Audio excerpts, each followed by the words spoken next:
¿Perdiste el trabajo? ¿Cómo es ser una perdedora? Las palabras de Valentín aún resuenan en mis oídos como latigazos. Estoy aquí, sentada en mi propia cocina, en la casa que construí con mis propias manos, mirando el rostro burlón de este hombre que lleva 3 años viviendo bajo mi techo sin pagar un centavo. Mi hija Patricia sonríe nerviosa, como si las humillaciones hacia su madre fueran solo una broma inocente. Sostengo mi taza de café con manos que ya no tiemblan de nervios, sino de una rabia contenida que llevo guardando demasiado tiempo. ¿Cómo es saber que ya no vas a vivir en mi casa sin pagar alquiler? Le respondí hace apenas unos minutos, y su rostro se puso pálido como papel.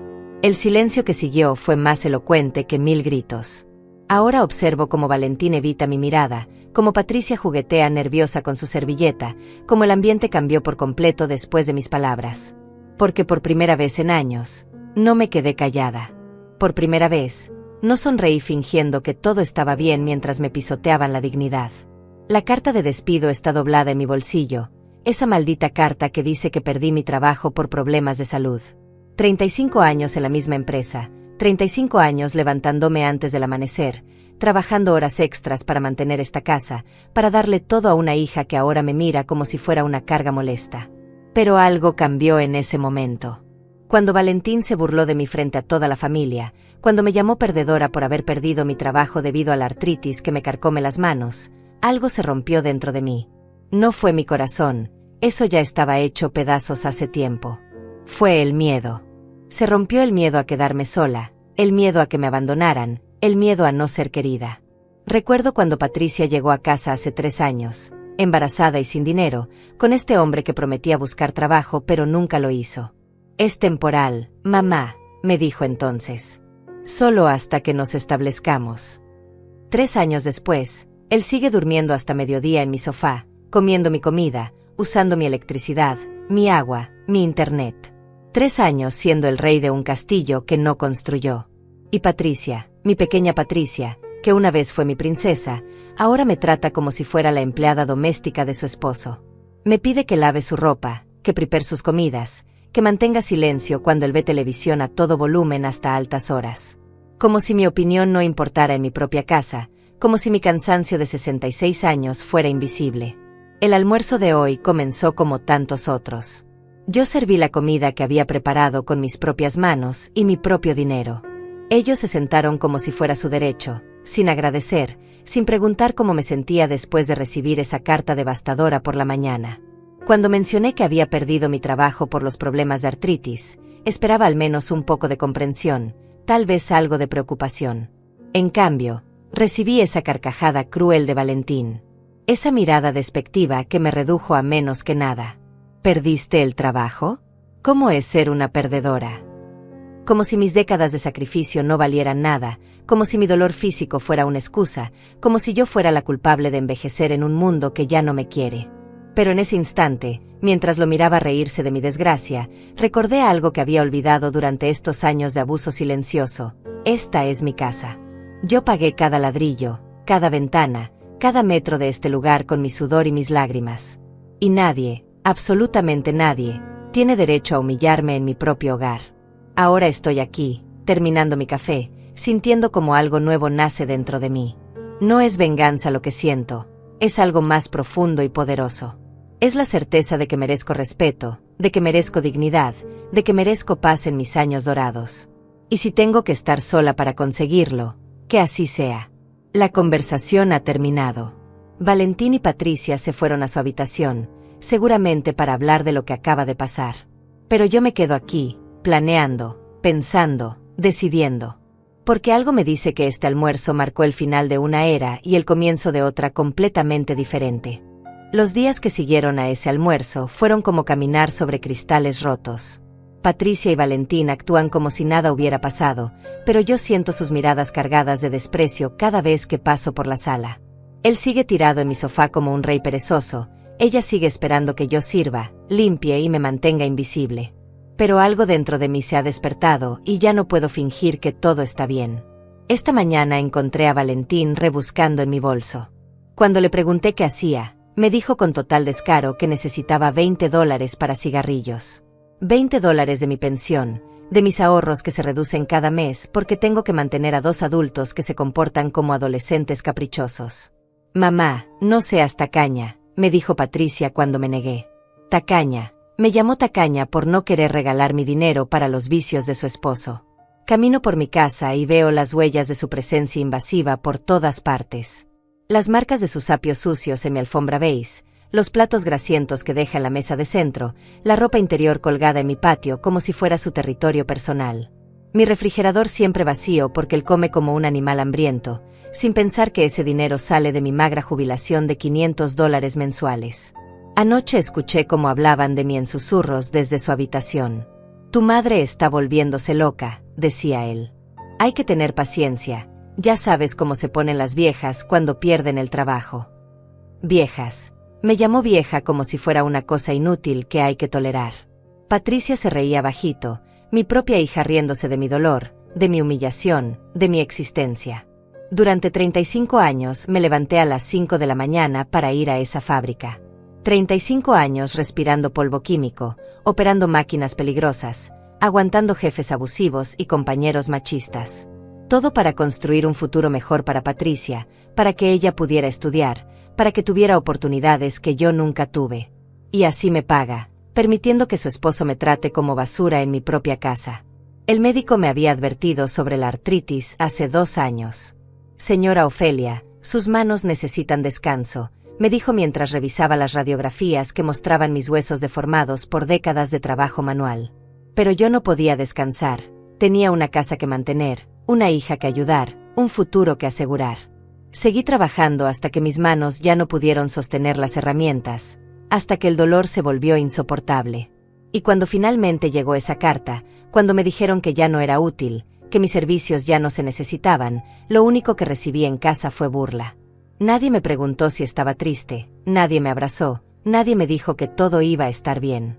Solo recibí humillaciones de un hombre que nunca ha trabajado un día completo en su vida. Esta tarde, mientras preparaba la cena que ellos comerían sin agradecimiento, recordé a mi madre. Ella también se sacrificó toda su vida por sus hijos, también se quedó callada cuando la maltrataban, también pensó que el amor familiar se trataba de aguantar todo en silencio. Murió sola en un hospital, sin que ninguno de nosotros estuviera a su lado porque estábamos demasiado ocupados con nuestras propias vidas. ¿Ese será mi destino? ¿Morir como ella, vacía, usada, descartada cuando ya no sirva para nada? ¿Seguir siendo la sirvienta de mi propia hija hasta que mis fuerzas se agoten completamente? No, algo en mi pecho se rebela contra esa idea. Algo me dice que aún tengo derecho a la dignidad, que aún tengo derecho a exigir respeto. Valentín está ahora en la cocina, abriendo mi refrigerador como si fuera suyo, sacando la cerveza que compré con mis últimos $, porque él me rogó que se la comprara. Me mira de reojo, todavía recordando mi respuesta del almuerzo, todavía procesando que por primera vez en 3 años, alguien le puso límites en esta casa. Ofelia, me dice con esa sonrisa falsa que usa cuando quiere algo, ¿podrías plancharme la camisa roja para mañana? Tengo una entrevista de trabajo. Una entrevista de trabajo. La misma mentira que ha repetido cientos de veces en estos 3 años. ¿Cuántas camisas le he planchado para supuestas entrevistas que nunca existieron? ¿Cuántas esperanzas falsas me ha vendido mientras yo pagaba sus gastos? Esta vez lo miro a los ojos y le digo, plancha tu propia camisa. Su cara se transforma, la sonrisa falsa desaparece y aparece esa expresión de sorpresa que pone cuando no consigue lo que quiere.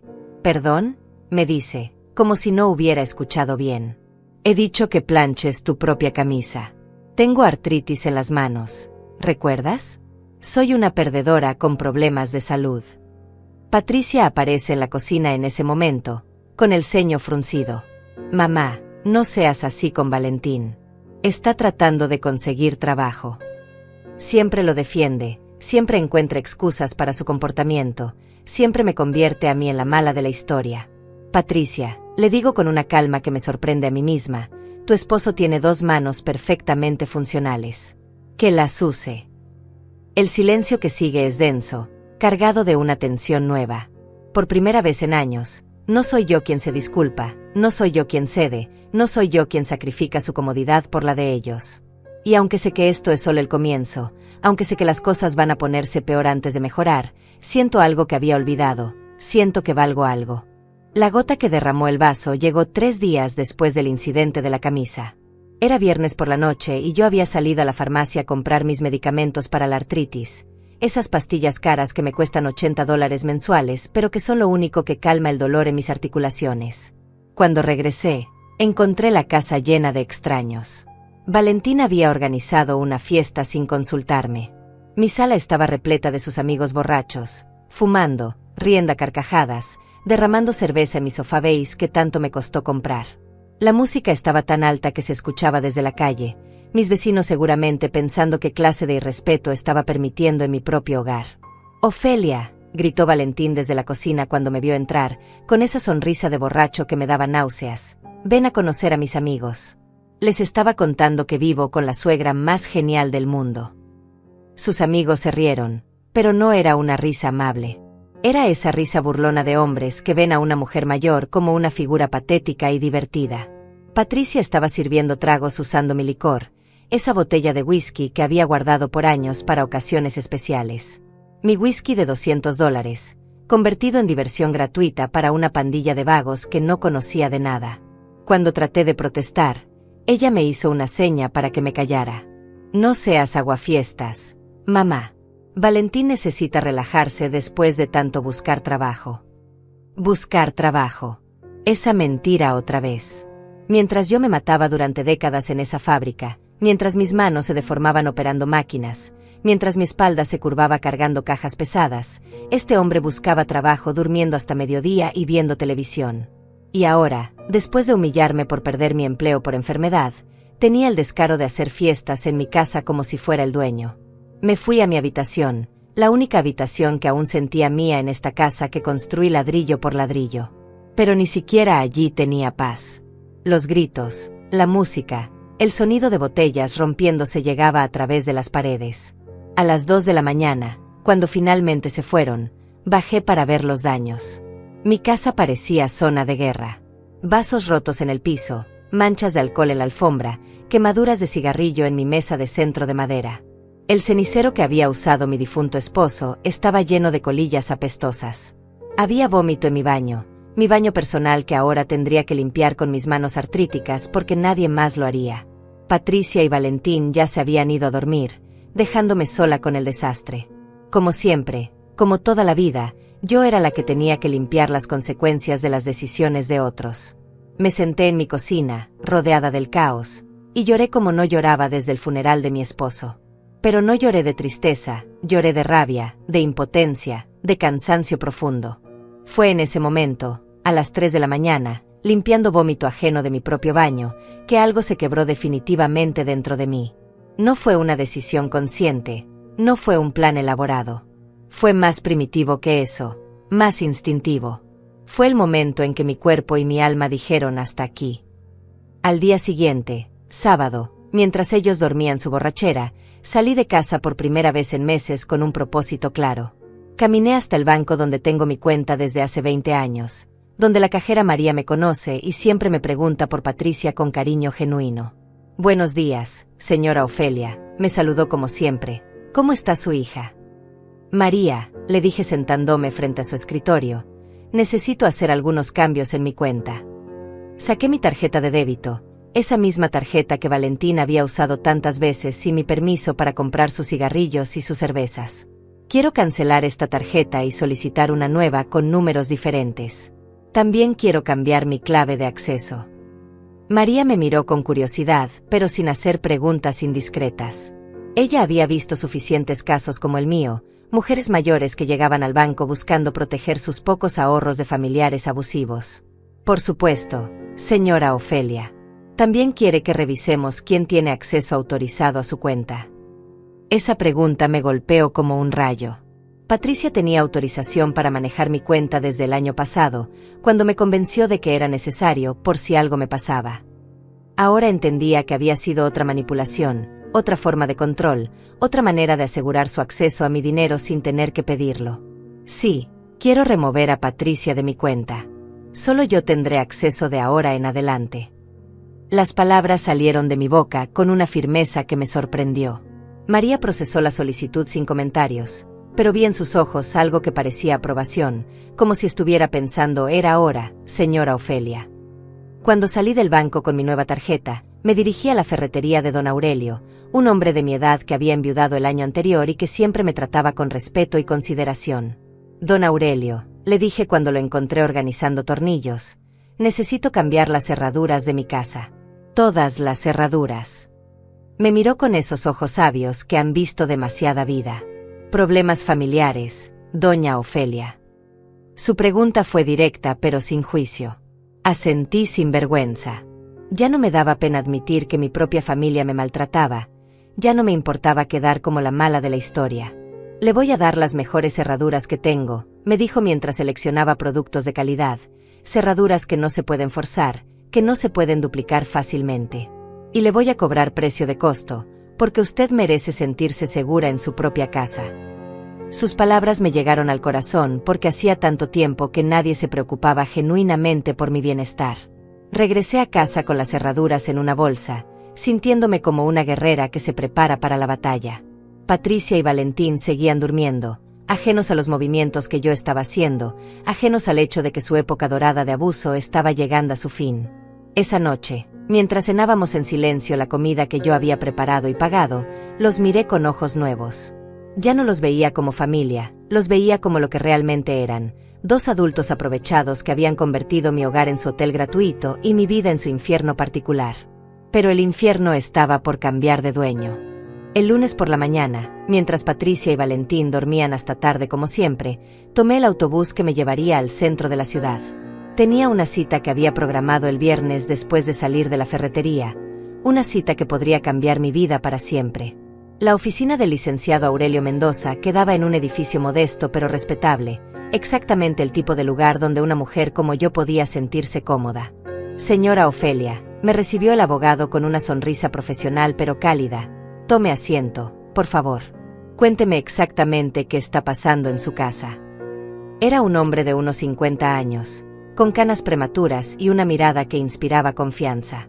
Su secretaria me había dicho por teléfono que se especializaba en casos de abuso familiar y derechos de personas mayores. Durante una hora completa le conté todo.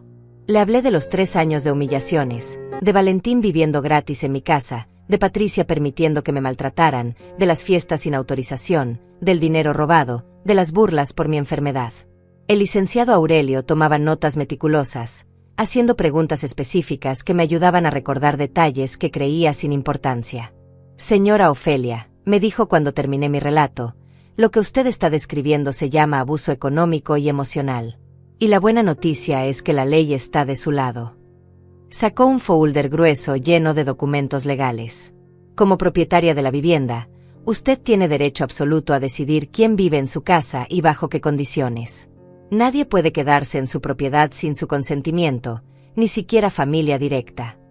Me explicó que podía iniciar un proceso de desalojo legal si ellos se negaban a irse voluntariamente. También me habló sobre órdenes de protección, sobre cómo documentar el abuso, sobre mis derechos como persona mayor. ¿Cuánto cuesta todo esto?, le pregunté, temiendo que fuera más dinero del que podía permitirme con mi pensión reducida. Para usted, señora Ofelia, será gratis, me respondió con una sonrisa que me recordó a mi difunto esposo. Trabajo con una fundación que defiende los derechos de adultos mayores. Su caso es exactamente el tipo de situación que estamos combatiendo. Me entregó una tarjeta con su número personal. Llámeme cualquier momento, día o noche, si las cosas se ponen feas.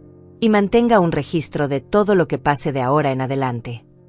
Salí de esa oficina sintiendo algo que no experimentaba hace años. Esperanza. No estaba loca, no estaba exagerando, no era una vieja amargada como me habían hecho creer. Era una mujer que estaba siendo abusada y que tenía derechos legales para defenderse. El licenciado Aurelio me había dado herramientas, pero sobre todo, me había dado validación. De regreso a casa, paré en la farmacia a comprar un cuaderno nuevo. Desde hoy empezaría a documentar todo, cada insulto, cada gasto no autorizado, cada falta de respeto.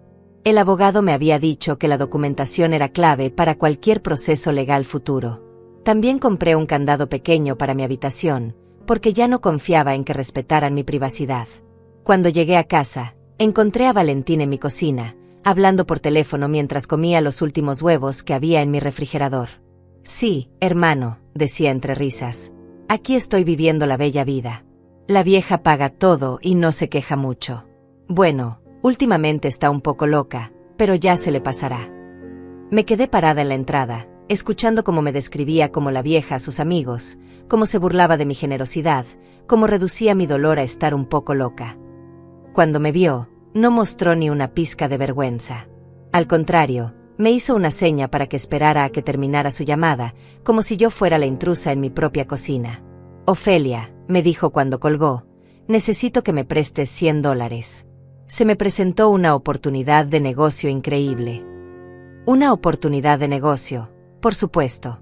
Siempre era algo así, una oportunidad, una inversión, un proyecto que lo haría rico de la noche a la mañana. Pero nunca tenía dinero propio para estas maravillosas oportunidades. Siempre necesitaba el mío. No tengo $100 para prestarte, le respondí con la misma calma que había estado practicando desde el viernes. Su cara cambió inmediatamente, esa sonrisa falsa desapareció y apareció la expresión de fastidio que ponía cuando las cosas no salían como él quería. ¿Cómo que no tienes? Acabas de ir al banco el sábado, me dijo con un tono acusatorio que me hizo hervir la sangre. Por supuesto que sabía que había ido al banco, seguramente Patricia le había contado, o tal vez había estado revisando mis movimientos sin que yo me diera cuenta. Mi dinero es mío, le dije, sintiendo como cada palabra ganaba fuerza. Y no voy a seguir financiando tu vida de parásito. La palabra salió de mi boca antes de que pudiera detenerla, pero me alegré de haberla dicho. Parásito. Eso era exactamente lo que era. Valentín se puso de pie tan bruscamente que su silla cayó al suelo. ¿Me llamaste parásito?, gritó, acercándose a mí con esa cara de matón que seguramente usaba para intimidar a otros. Escúchame bien, vieja loca. Esta es la casa de Patricia tanto como tuya, y yo soy su esposo. Así que más respeto conmigo. Esta casa está a mi nombre, le respondí sin retroceder ni un centímetro, y Patricia nunca ha pagado ni $1 de hipoteca, impuestos o servicios. Tú y ella son mis huéspedes que se han quedado demasiado tiempo. Mi voz sonaba tan firme que me sorprendí a mí misma. El cuaderno nuevo que había comprado me daba fuerzas, saber que tenía respaldo legal me hacía sentir invencible. En ese momento apareció Patricia, con el pelo revuelto y cara de pocos amigos. ¿Qué está pasando aquí? ¿Por qué están gritando?, preguntó, pero su tono dejaba claro que ya había decidido de antemano que yo era la culpable de cualquier problema. Tu madre me faltó el respeto, se quejó Valentín como un niño que corre a acusar con la maestra. Me llamó parásito y dice que esta no es mi casa. Su actuación era patética, pero funcionaba perfectamente con Patricia, que inmediatamente me miró con esos ojos llenos de reproche que conocía tan bien. Mamá, ¿cómo puedes hablarle así a Valentín?, me regañó como si yo fuera una niña malcriada. Él está pasando por un momento difícil, está buscando trabajo, necesita nuestro apoyo, no nuestros insultos. Siempre las mismas excusas, siempre la misma protección para él, siempre la misma culpa para mí. Patricia, le dije con una calma que me costó años aprender, tu esposo lleva 3 años viviendo en mi casa sin pagar alquiler, sin contribuir con los gastos, sin mostrar respeto por mi propiedad o por mí. Eso se llama ser un parásito, no es un insulto, es una descripción objetiva de la realidad. El silencio que siguió fue tenso, cargado de una verdad que ninguno de los dos quería enfrentar. Patricia sabía que yo tenía razón, pero admitirlo significaría reconocer que había estado permitiendo que me abusaran durante años. Era más fácil seguir culpándome a mí. No puedo creer lo egoísta que te has vuelto, mamá, me dijo finalmente, con esa voz de víctima que había perfeccionado para manipularme. Nosotros somos tu familia. Se supone que las familias se ayudan. ¿Qué va a decir la gente cuando sepan que echaste a tu propia hija a la calle? Ahí estaba otra vez, la culpa, la manipulación emocional, el chantaje disfrazado de amor familiar. Pero esta vez tenía las palabras del licenciado Aurelio resonando en mi mente, su casa, sus reglas, sus derechos. También tenía el cuaderno nuevo en mi bolso, listo para documentar cada una de estas manipulaciones. La gente va a decir que una mujer de 66 años finalmente decidió vivir en paz en su propia casa, le respondí, sacando el cuaderno y empezando a escribir la fecha y hora de esta conversación. Y si eso te parece egoísta, tal vez es porque te acostumbraste demasiado a mi generosidad. Ver el cuaderno los asustó. Valentín preguntó qué estaba escribiendo. Patricia quiso saber para qué era esa libreta. Pero yo no les respondí. Solo seguí escribiendo, documentando, preparándome para lo que vendría. Porque después de 3 años de silencio, había llegado el momento de hacer ruido. Los siguientes días fueron como vivir en una zona de guerra silenciosa. Patricia y Valentín habían cambiado de estrategia después de ver mi cuaderno y mi nueva actitud. Ya no me gritaban directamente, pero habían comenzado una campaña de presión psicológica que era casi peor que los insultos abiertos. Valentín empezó a hacer ruidos exagerados cada vez que yo estaba cerca. Portazos, pasos pesados, televisión a volumen ensordecedor cuando yo trataba de descansar. Por las noches organizaba llamadas telefónicas largas y ruidosas, hablando deliberadamente alto sobre viejas amargadas y suegras tóxicas para asegurarse de que yo escuchara cada palabra venenosa. Patricia, por su parte, había adoptado el papel de hija martirizada.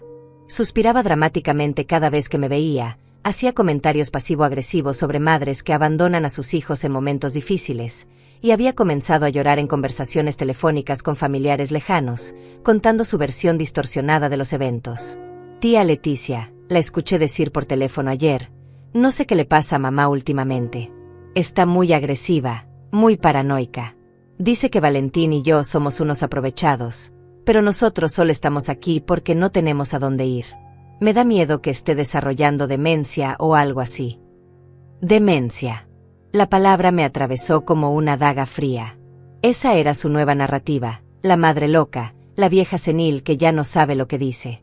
Una estrategia brillante porque convertía mi despertar en enfermedad mental, mi búsqueda de respeto en síntoma de deterioro cognitivo. Pero yo seguía documentando todo en mi cuaderno.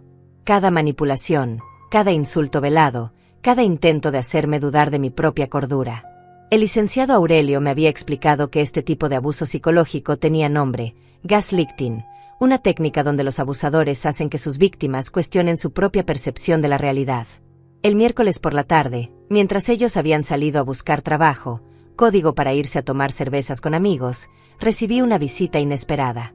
Era Diana, mi vecina de al lado, una mujer de unos 50 años que había enviudado recientemente y que siempre me saludaba con genuina cordialidad. Doña Ofelia, me dijo cuando abrí la puerta, perdone que la moleste, pero estoy preocupada por usted. He notado que ha habido mucho ruido en su casa últimamente, y ayer la vi llorar en su jardín.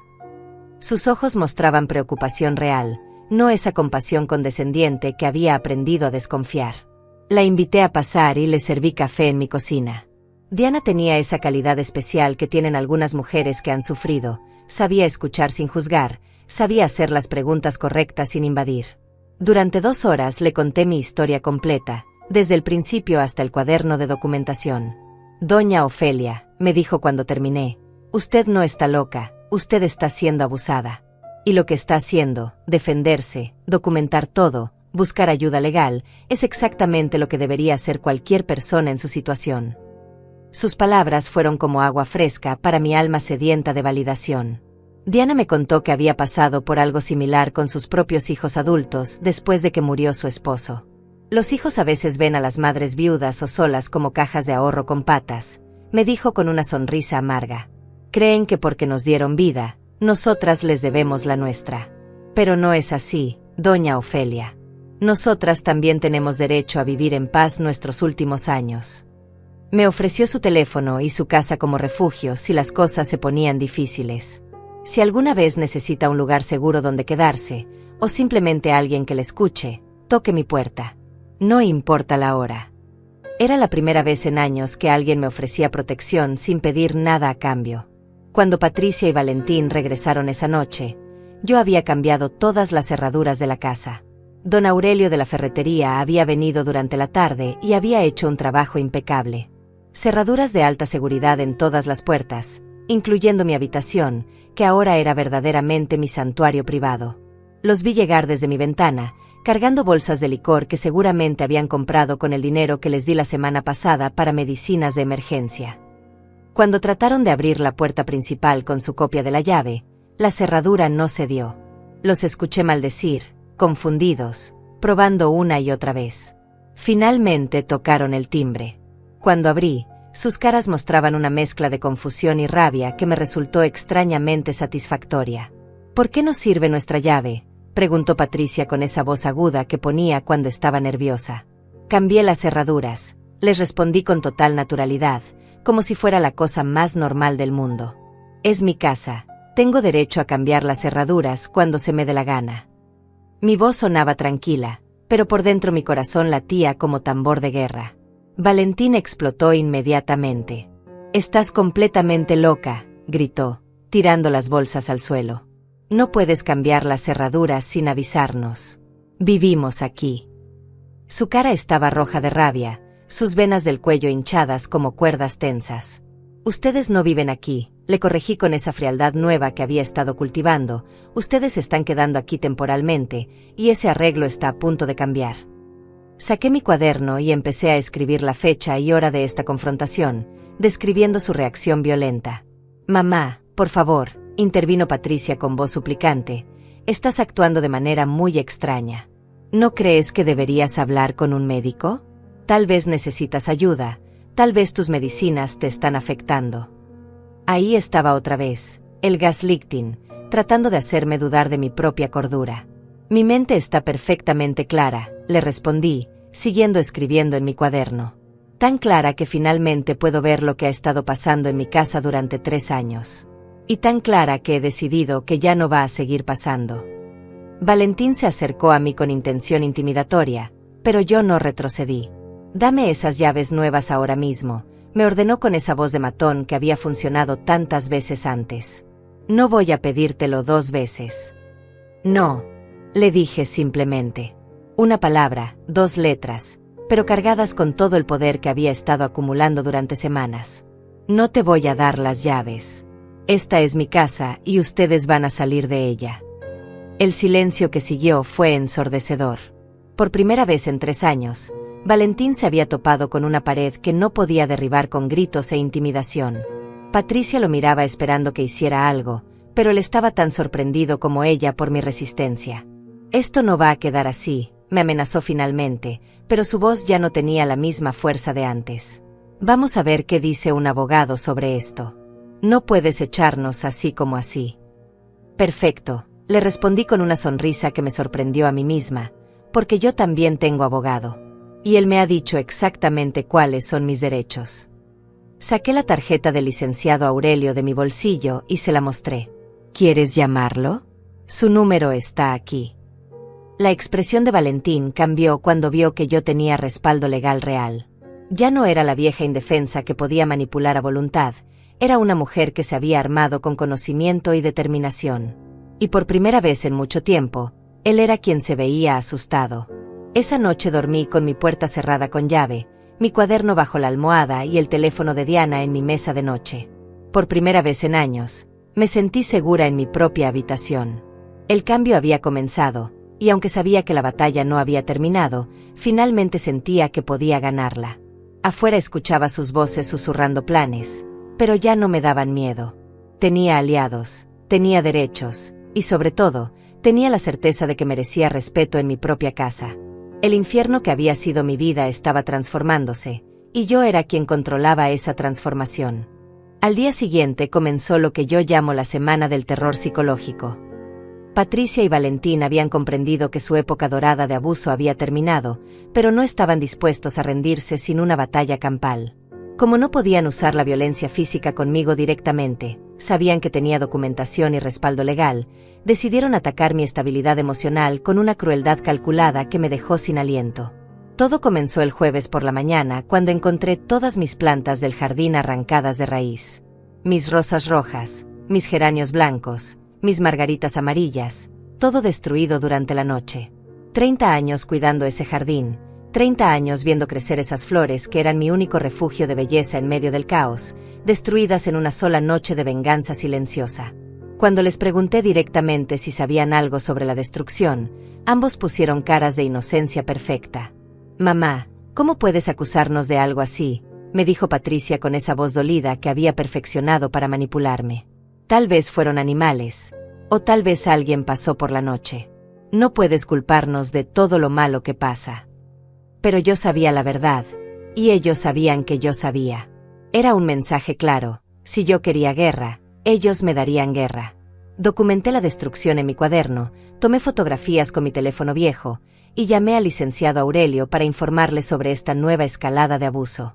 Señora Ofelia, me dijo el abogado con voz preocupada, esto ya no es solo abuso emocional, esto es destrucción de propiedad. Le recomiendo encarecidamente que considere solicitar una orden de protección inmediatamente. Estas personas están demostrando que pueden ser peligrosas. El viernes llegó el segundo golpe. Regresé de hacer las compras para encontrar que habían cambiado la configuración de mi televisión por cable, habían borrado todas mis grabaciones de telenovelas y programas de cocina, y habían puesto un candado en el refrigerador. Mi propio refrigerador, en mi propia cocina, bloqueado para que yo no pudiera acceder a la comida que había comprado con mi propia pensión. Es para evitar que desperdicies comida, me explicó Valentín con esa sonrisa sádica que me helaba la sangre. Como has estado actuando tan raro últimamente, pensamos que necesitas supervisión con tus decisiones. El muy cínico había convertido mi refrigerador en un símbolo de poder, controlando hasta lo más básico, mi acceso a la alimentación. Patricia agregó su veneno con voz dulce. Mamá, es por tu propio bien. A tu edad, con tus problemas de memoria, a veces las personas mayores pueden comer cosas en mal estado sin darse cuenta. Solo estamos cuidándote. Problemas de memoria, por supuesto. Seguían construyendo la narrativa de la madre senil para justificar cualquier abuso. Esa noche, hambrienta en mi propia casa, toqué la puerta de Diana. Mi vecina me recibió con los brazos abiertos y me preparó una cena caliente mientras yo le contaba las últimas humillaciones. Doña Ofelia, me dijo mientras me servía sopa de pollo, esto ya pasó de abuso psicológico a tortura. No puedes seguir viviendo así ni un día más. Diana tenía razón, pero había algo en mí que se resistía a admitir la derrota total. Tal vez era orgullo, tal vez era la esperanza irracional de que Patricia recuperaría la cordura y recordaría que yo era su madre, no su enemiga. O tal vez era simple terquedad de mujer mayor que había luchado demasiados años para rendirse ahora. El sábado trajeron refuerzos. Llegaron Emiliano, el hermano de Valentín, y Brenda, la prima de Patricia, supuestamente para una intervención familiar. Ambos eran copias más jóvenes de la manipulación y el abuso que ya conocía también. Me rodearon en mi propia sala como si fuera una criminal enfrentando un juicio. Tía Ofelia, comenzó Brenda con esa voz condescendiente que usan los jóvenes con los ancianos. Estamos muy preocupados por ti. Patricia nos ha contado que estás teniendo problemas de paranoia, que has cambiado la cerradura sin razón, que estás acusando a tu propia familia de cosas terribles. Emiliano, un hombre corpulento con tatuajes en los brazos, me miró como si fuera un insecto molesto. Señora, mi hermano Valentín es un buen hombre que está pasando por dificultades. Él y Patricia necesitan apoyo familiar, no hostilidad. ¿No cree que está siendo un poco egoísta al ponerlos en la calle? La palabra egoísta me golpeó como una bofetada. 66 años sacrificándome por otros, 35 años trabajando hasta destruir mis manos, 3 años siendo humillada en mi propia casa, y ahora resultaba que yo era la egoísta por querer un poco de respeto y tranquilidad. Emiliano, le respondí con una calma que me costó años aprender. Tu hermano lleva 3 años viviendo en mi casa sin pagar un centavo de alquiler, sin contribuir con los gastos, sin mostrar respeto por mi propiedad. Si eso te parece que es pasar por dificultades, me gustaría saber cuál es tu definición de aprovecharse de alguien. Ahí está, gritó Brenda como si hubiera descubierto una evidencia crucial. Esa actitud agresiva es exactamente lo que nos preocupa. Tía, las familias se ayudan mutuamente. No todo se trata de dinero, se trata de amor, de apoyo, de estar unidos en los momentos difíciles. Amor.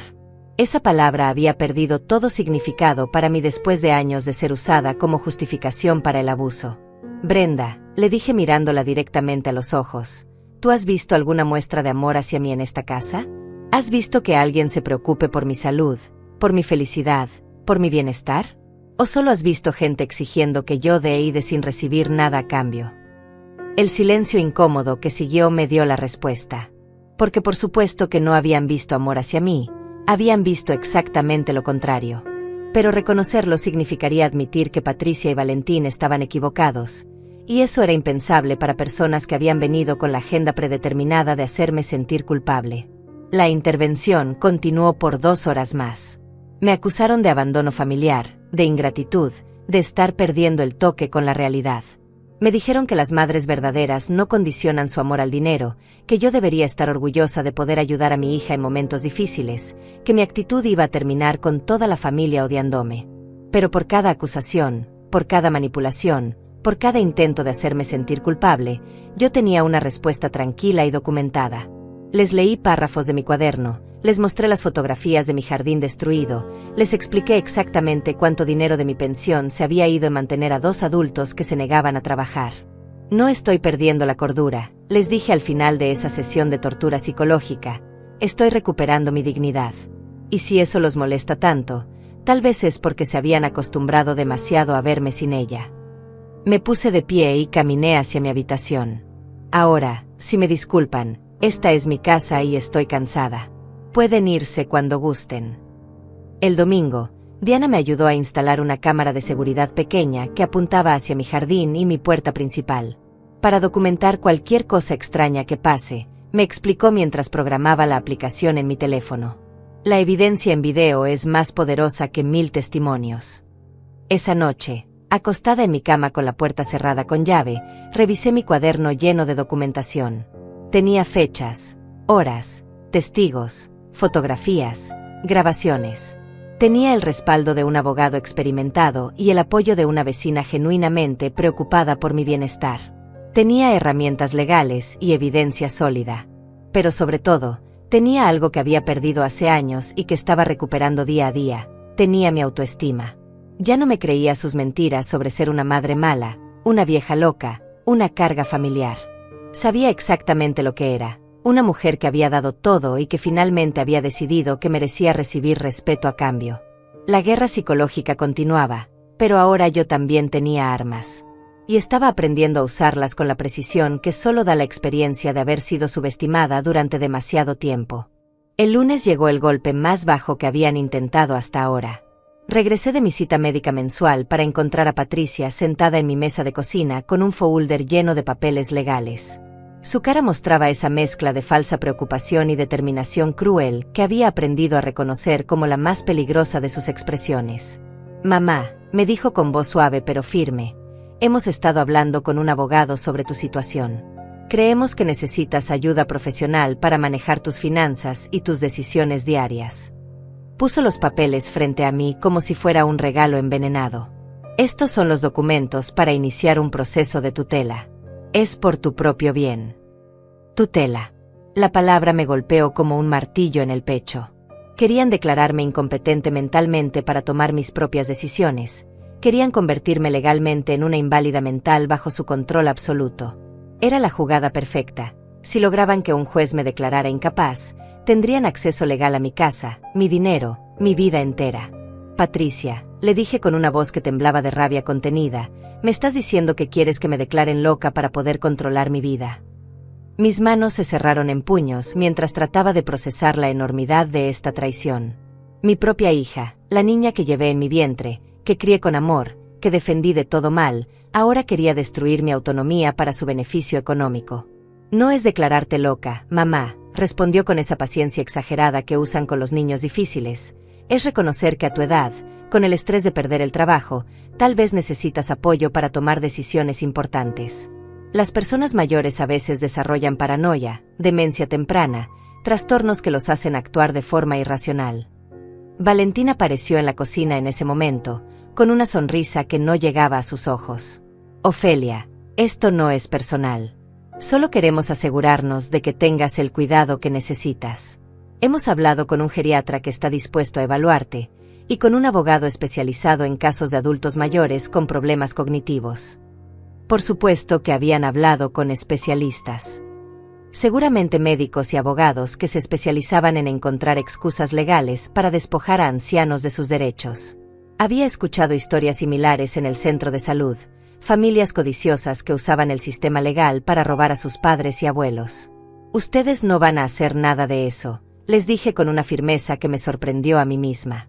Saqué mi teléfono y marqué el número del licenciado Aurelio. «Pero yo sí voy a hacer algo». Cuando el abogado contestó, puse el altavoz para que todos escucharan. «Licenciado Aurelio, habla Ofelia». Mi hija y su esposo están tratando de iniciar un proceso de tutela contra mí. Necesito que venga a mi casa inmediatamente. La cara de Patricia se descompuso cuando escuchó la voz profesional del abogado confirmando que estaría en mi casa en 30 minutos. Mamá, me suplicó con voz desesperada, no necesitas involucrar abogados en esto. Es un asunto familiar, podemos resolverlo entre nosotros.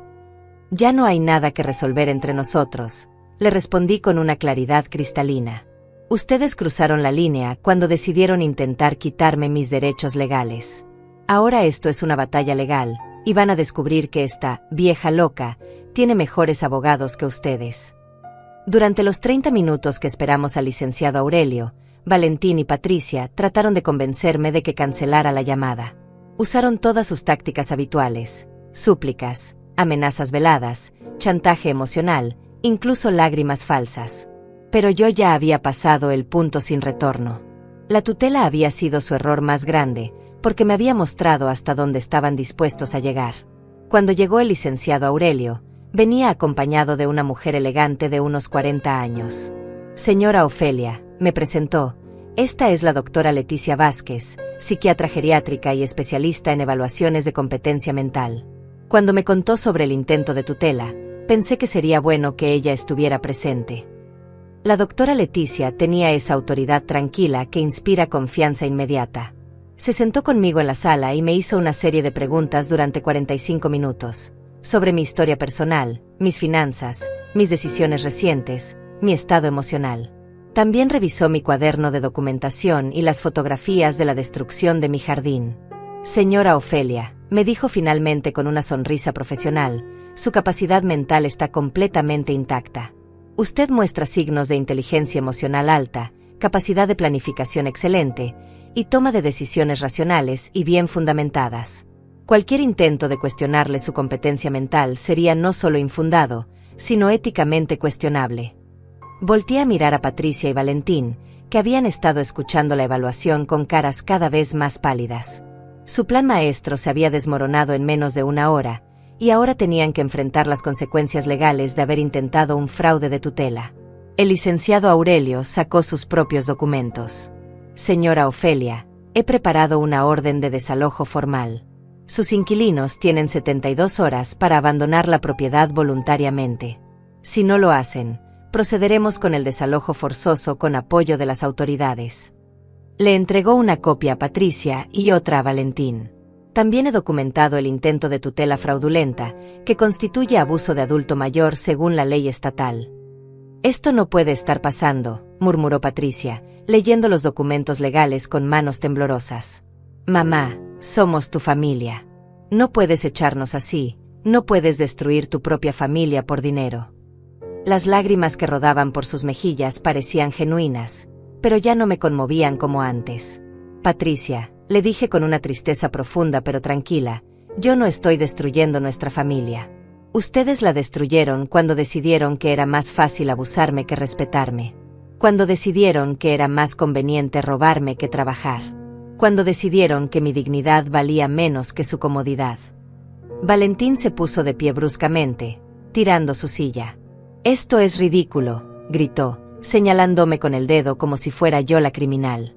3 años cuidándote, manteniéndote compañía, asegurándonos de que no te pasara nada, y así nos pagas. Su versión revisada de la historia era tan absurda que casi me dio risa. Valentín, le respondí con esa calma helada que había estado perfeccionando, durante 3 años ustedes vivieron gratis en mi casa, comieron mi comida, usaron mis servicios, gastaron mi dinero, y a cambio me dieron humillaciones, insultos y desprecio. Si eso es lo que tú llamas cuidarme, prefiero cuidarme sola. La doctora Leticia se dirigió a Patricia con voz profesional pero firme.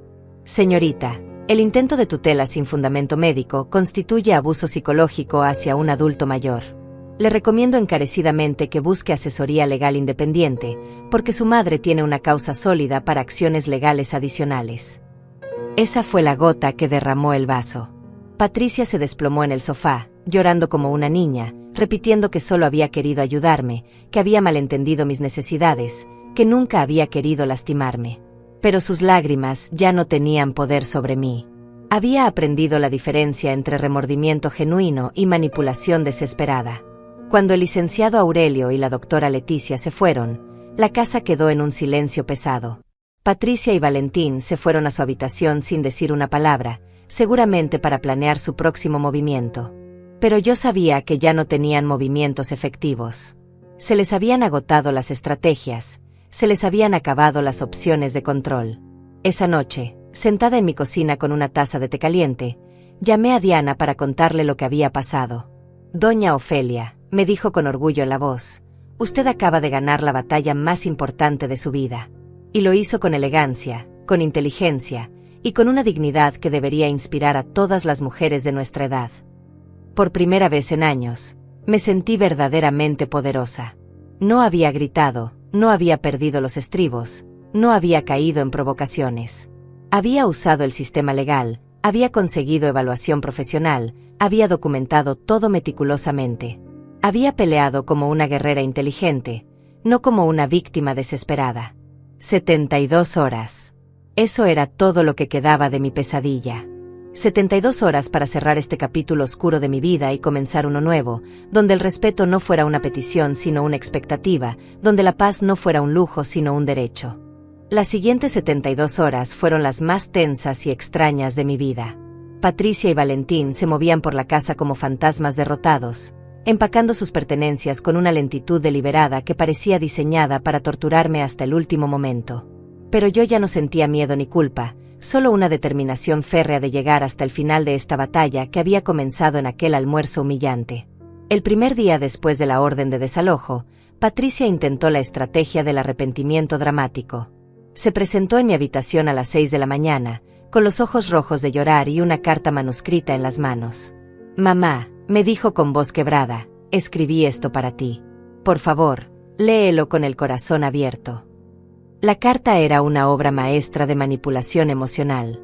3 páginas llenas de recuerdos de mi infancia, de momentos dulces que habíamos compartido, de promesas de cambio y súplicas de perdón. «Sé que cometí errores», decía una parte, «pero tú me enseñaste que las familias se perdonan, que el amor es más fuerte que el orgullo. No puedes darme una oportunidad más de ser la hija que mereces». Guardé la carta sin responder. No porque no me hubiera conmovido, esos recuerdos seguían siendo reales y preciosos, sino porque había aprendido a distinguir entre arrepentimiento genuino y desesperación por mantener el control. Si Patricia realmente hubiera entendido sus errores, habría comenzado pidiendo perdón por el intento de tutela, no mencionándolo como si nunca hubiera pasado. El segundo día, Valentín cambió de táctica completamente. Se acercó a mí mientras yo regaba las nuevas plantas que Diana me había ayudado a comprar para reemplazar las que habían destruido. «Ofelia», me dijo con una humildad que jamás había mostrado antes, «quiero que sepas que reconozco mis errores. He sido un mal huésped, un mal yerno, y un mal hombre en tu casa». Me volteé a mirarlo, curiosa por ver hasta dónde llegaría esta nueva actuación. «Sigue», le dije simplemente, sin mostrar emoción alguna. «He estado pensando mucho estos días», continuó, sentándose en una silla del jardín como si fuéramos viejos amigos teniendo una conversación casual.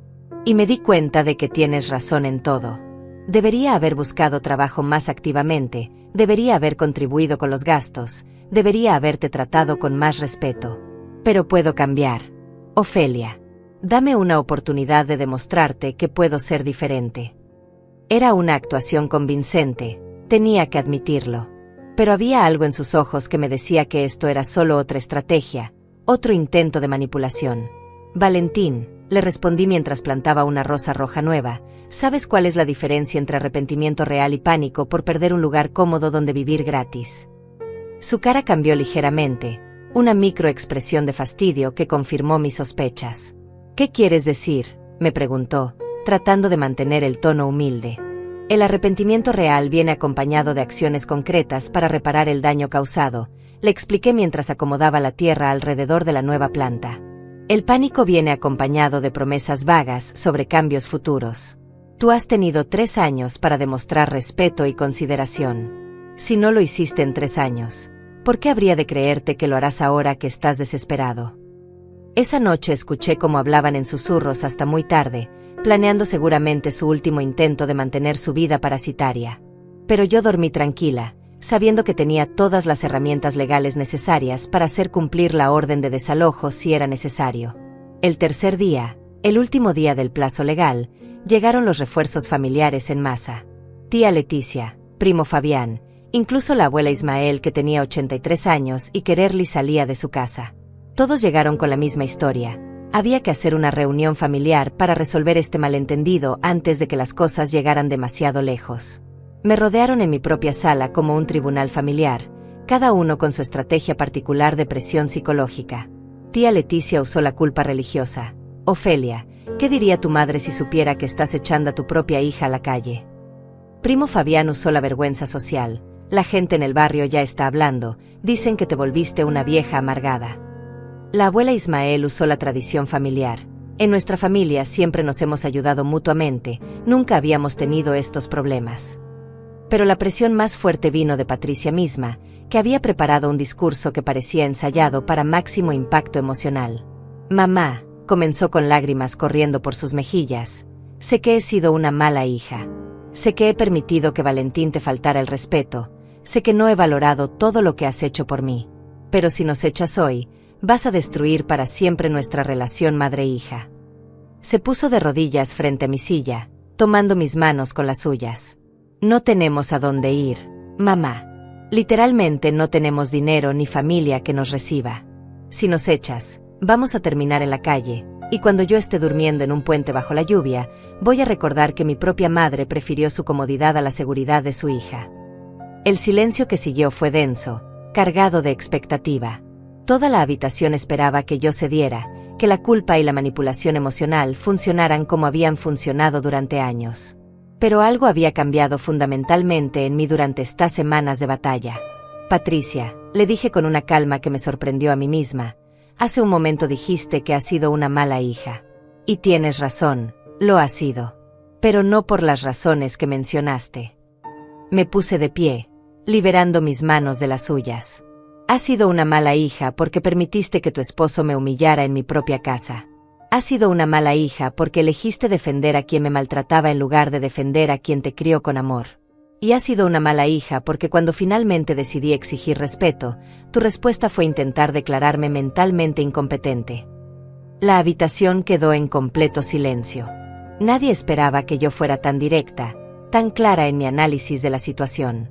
Pero sobre todo, continué, sintiendo como cada palabra ganaba fuerza, has sido una mala hija porque me has hecho creer durante 3 años que exigir dignidad básica era egoísmo, que pedirles que contribuyeran era avaricia, que querer paz en mi propia casa era crueldad hacia ustedes.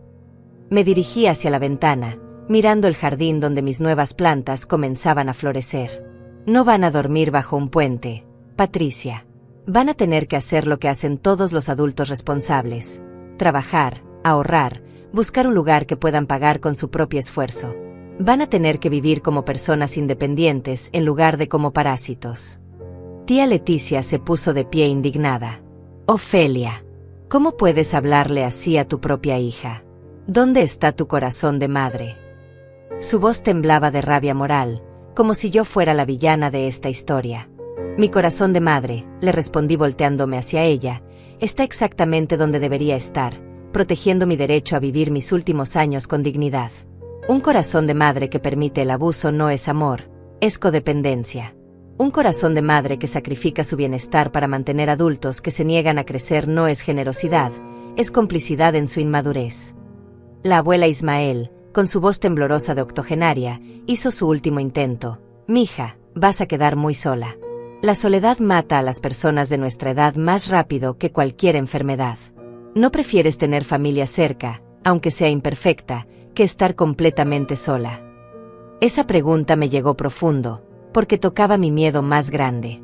Pero ya había pensado mucho sobre esto durante las noches de insomnio. Abuela Ismael, le dije con respeto pero firmeza, he aprendido que hay soledad física y soledad emocional. Durante 3 años he estado físicamente acompañada pero emocionalmente aislada. He vivido rodeada de gente que me ignoraba, me despreciaba, me usaba. Eso no es compañía, es tortura disfrazada de familia. Caminé hacia la puerta principal y la abrí de par en par. Prefiero estar físicamente sola con personas que me respetan desde la distancia, que físicamente acompañada de personas que me odian desde la cercanía. Mi voz era tranquila pero implacable. Se acabó el tiempo. Tienen 30 minutos para terminar de empacar y salir de mi casa. El éxodo fue patético y dramático a la vez. Patricia lloraba como si estuviera en un funeral. Valentín maldecía entre dientes mientras cargaba sus pocas pertenencias.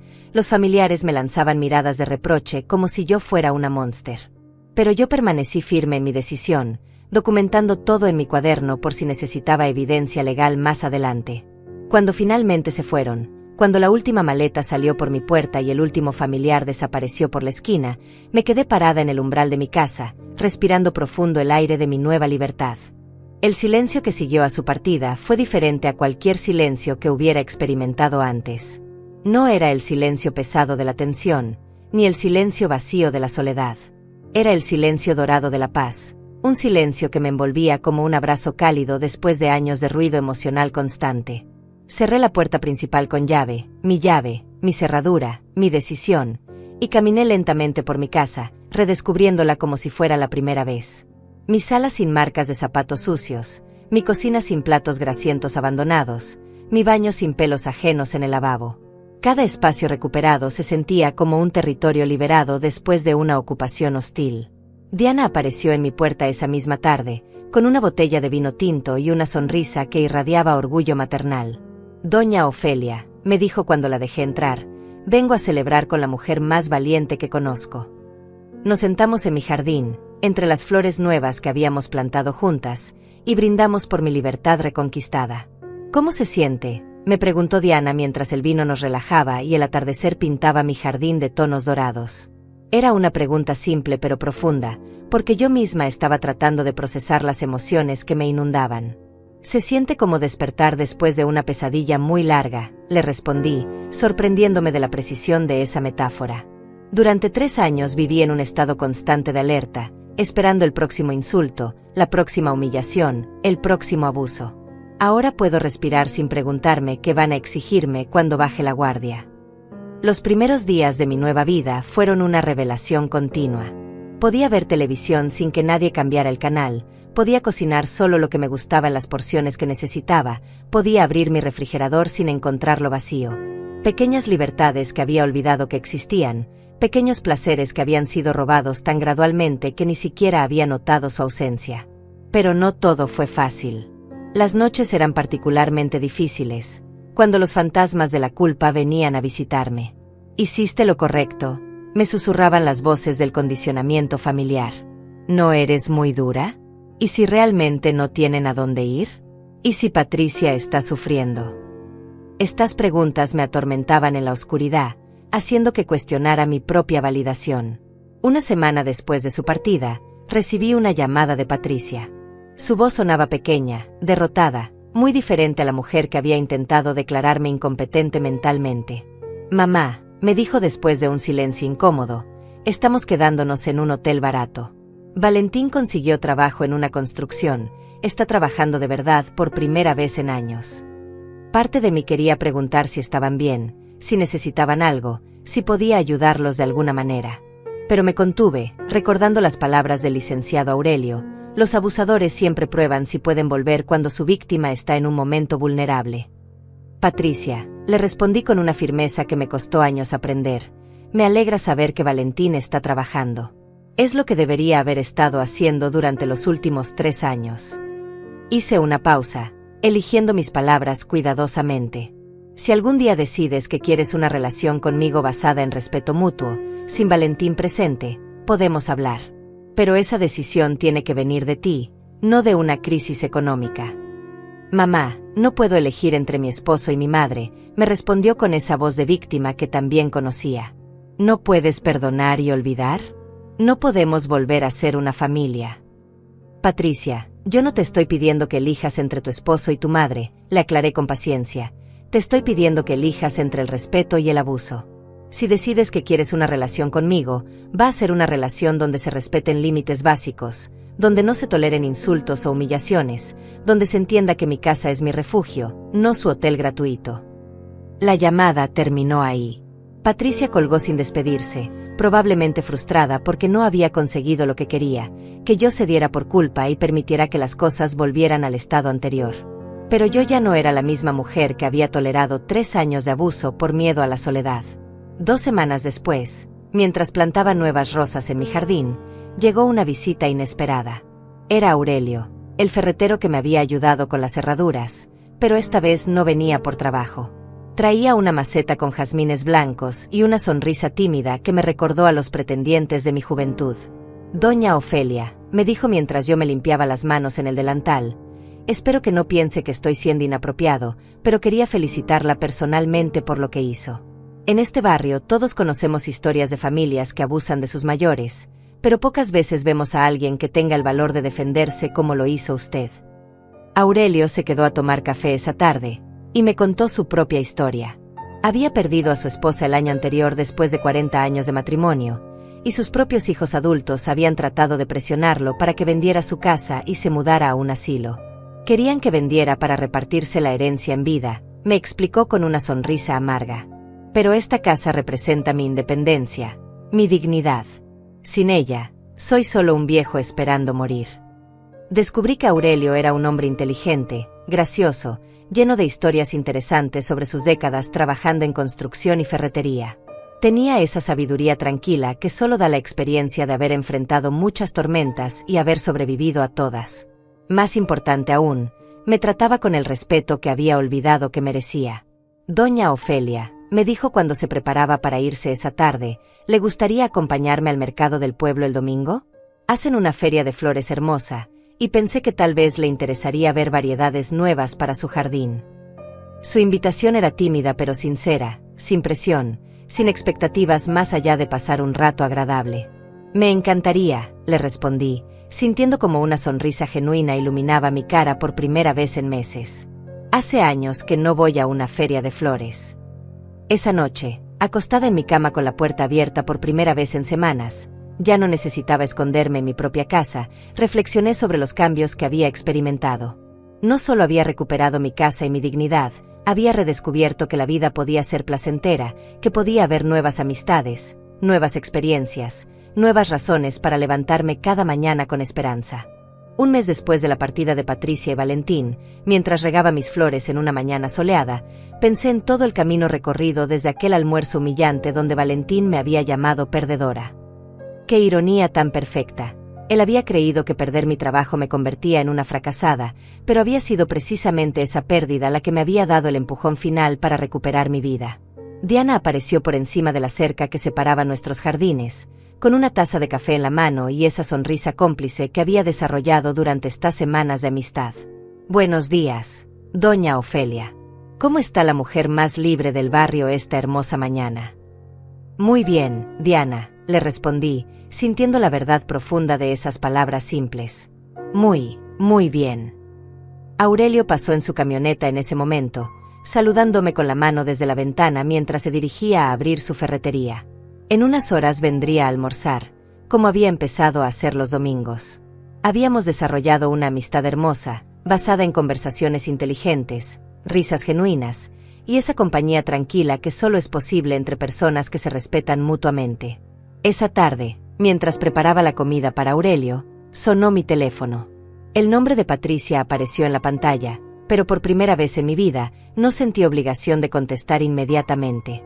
Dejé que fuera buzón de voz, terminé de cocinar tranquila, y solo después escuché el mensaje. «Mamá», decía su voz grabada, «solo quería que supieras que Valentín y yo nos estamos divorciando. Él nunca cambió realmente, siguió siendo la misma persona abusiva, pero ahora conmigo en lugar de contigo. Me di cuenta de que tienes razón en muchas cosas. No te estoy pidiendo que me perdones todavía, pero quiero que sepas que finalmente entiendo por qué hiciste lo que hiciste». Guardé el teléfono sin devolver la llamada. Tal vez algún día Patricia y yo podríamos reconstruir una relación, pero tenía que ser en mis términos, cuando yo estuviera lista, si es que alguna vez le estaba. Por ahora, estaba demasiado ocupada construyendo mi nueva vida como para rescatar los pedazos rotos de la anterior. Esa noche, sentada en mi jardín bajo las estrellas, con el aroma de mis jazmines llenando el aire y el sonido suave de la música que había puesto sin miedo a molestar a nadie, escribí la última entrada en mi cuaderno de documentación. Hoy cumple exactamente 2 meses desde que recuperé mi casa y mi vida. He aprendido que nunca es demasiado tarde para exigir respeto, que la soledad elegida es infinitamente mejor que la compañía tóxica, y que el amor propio no es egoísmo, es supervivencia. Si hay alguna mujer de mi edad leyendo esto algún día, quiero que sepa que sus años dorados no tienen que ser años de resignación. Merecemos dignidad, merecemos paz, y merecemos amor real. Y si tenemos que estar solas para conseguirlo, entonces la soledad es un precio muy pequeño que pagar por la libertad. Cerré el cuaderno y lo guardé en mi mesa de noche, no porque hubiera terminado de documentar mi vida, sino porque había terminado de documentar mi victimización. De ahora en adelante, solo escribiría historias de triunfos, aventuras, y la hermosa segunda oportunidad que me había dado a mí misma. A los 66 años, había aprendido la lección más importante de mi vida, que nunca es demasiado tarde para decidir que mereces algo mejor.